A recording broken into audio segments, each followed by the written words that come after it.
Europe 1 et vous, 11h, 13h, Mickaël Dorian.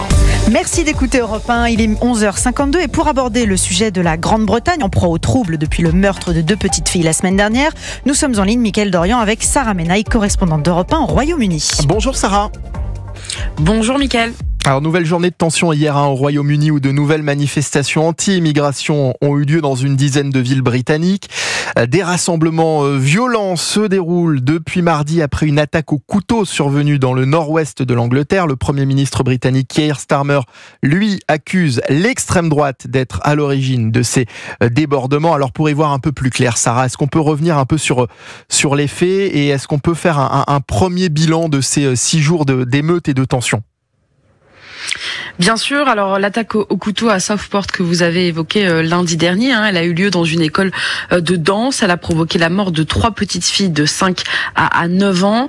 Et la désinformation qui s'en est suivie finalement sur les réseaux sociaux concernant l'origine, la religion de l'assaillant, les fake news qui le présentent comme migrant musulman, alors que c'est un adolescent de 17 ans, Axel Muganwa, qui est né à Cardiff au Pays de Galles et dont les parents sont d'origine rwandaise, qui serait donc, il serait même impliqué dans leur église locale. C'est lui qui a été inculpé et présenté à un juge cette semaine. Et concernant un premier bilan, suite à ces 6 jours de heurts, 150 arrestations ce week-end, une quarantaine de policiers blessés, des nez cassés, des mâchoires brisées.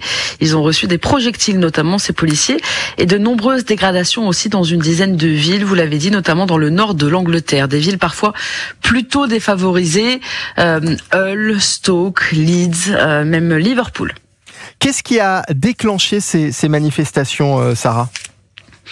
Alors ce sont vraiment ces fake news finalement sur les réseaux sociaux, avec l'appel de plusieurs personnages, notamment d'extrême droite, qui ont demandé aux Britanniques de ne pas rester les bras croisés, de réagir finalement après le meurtre de ces 3 petites filles. Et donc les gens en réaction un petit peu en chaîne sur les réseaux sociaux ont commencé à dire que l'assaillant était musulman, que l'assaillant était un migrant arrivé au Royaume-Uni illégalement.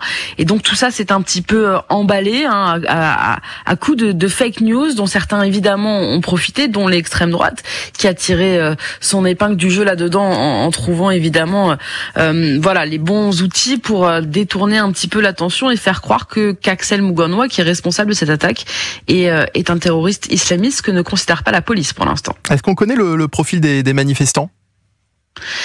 Alors on sait qu'une trentaine de ces rassemblements ont été organisés par des mouvements d'ultra-droite et par donc du coup leurs suiveurs. Il y a ce personnage Tommy Robinson, personnage très controversé, déjà condamné par le passé pour hooliganisme et pour l'agression d'un policier. Alors lui, c'est le fondateur et l'ancien leader de l'English Defence League, la ligue de défense anglaise, un parti considéré à l'extrême droite, anti-islam, anti-immigration. Et suite à l'attaque de Southport, il a publié, lui, des vidéos sur les réseaux sociaux appelant donc les Britanniques à se révolter. Donc il y a ceux qui sont dans les rues qui le suivent.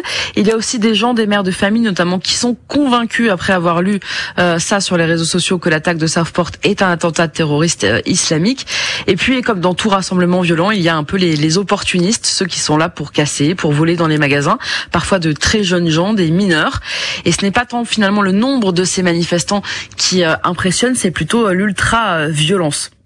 Alors, quelle est la réaction de la population face à toutes ces violences, à toutes ces émeutes qui enflamment le pays ? Alors chez une partie de la population, face aux dégradations notamment du week-end, puisque je vous le disais, il y a ces magasins pillés, il y a des bâtiments publics qui ont été incendiés, il y a des hôtels qui hébergeaient des demandeurs d'asile qui ont été attaqués. Ils ont essayé parfois pour ces manifestants d'y mettre le feu. Donc il y a aussi un peu d'exaspération ce lundi. Je vous propose d'écouter Debbie Stokes, cette habitante de Liverpool, voisine d'une bibliothèque qui a brûlé dimanche. C'est un prétexte pour la violence. Ce n'est ni légitime ni justifié. Les nazis brûlaient des livres, eux brûlent des bibliothèques. Je suis terriblement en colère. C'est très triste. Mickaël, je vais vous faire écouter un deuxième habitant, lui aussi, alors en colère plutôt sur le choc. Sam, il est syrien, il est réfugié à Belfast, en Irlande du Nord. Il tient une supérette qui s'est faite piller et en partie détruire par les manifestants samedi.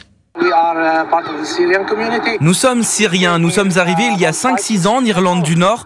Bien sûr, nous n'allons pas prendre cet incident pour en faire une généralité sur la population ici. Nous étions sous le choc et nous nous demandions pourquoi cela était arrivé. Nous vivons en paix ici. Tout est parti en fumée en 2-3 heures. Si des gens ne se sentent pas en sécurité à cause de nous, qu'ils nous disent pourquoi, qu'ils viennent nous parler, nous pourrions trouver une solution ensemble. Voilà, vous venez de l'entendre, Sam. Donc il y a un petit peu d'exaspération et du choc dans ces villes qui ont été touchées par ces émeutes.